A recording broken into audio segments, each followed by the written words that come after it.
Good morning, truckers.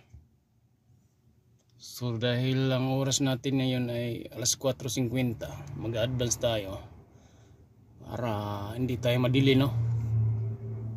So ang race natin ngayon nasa 46 hours and 52 minutes. So estimate na lang natin yung time natin, no? Arrival. So bali isang oras kalahati na lang ako.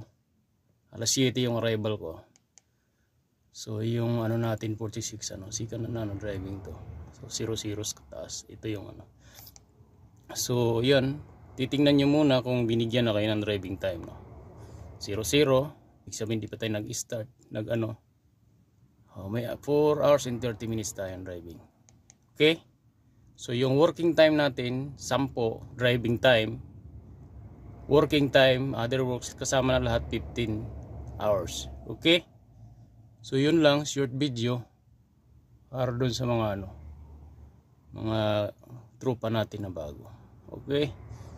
So ang estimated time natin sa ating travel na ito 1 hours and 30 minutes.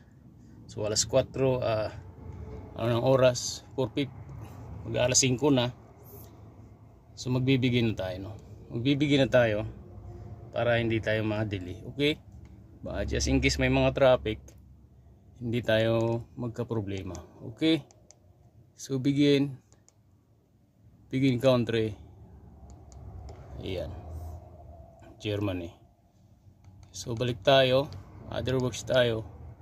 Ito wala na tong problema kahit ano lang yan. Okay? So yun lang. Tip lang. Kasi minsan ang iba hindi pa alam din yung mga galawan na ito. Ako naman ay hindi naman kasing galing ninyo.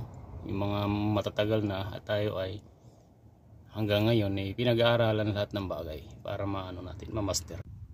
So i-check nyo rin kung may nagpula, para kung may nagpula di agaan nyo, di ba? Baka traffic. So wala nagpula, walang problema. So yan guys, ito yung pangarga natin, no. Dito sa deliver natin dito sa Germany, galing Austria. Yan, hindi gumalaw yung mga tali natin, eh. So ngayon ito paghuli double X to. Ayan, para hindi siya gumalaw. X to, madilim, no.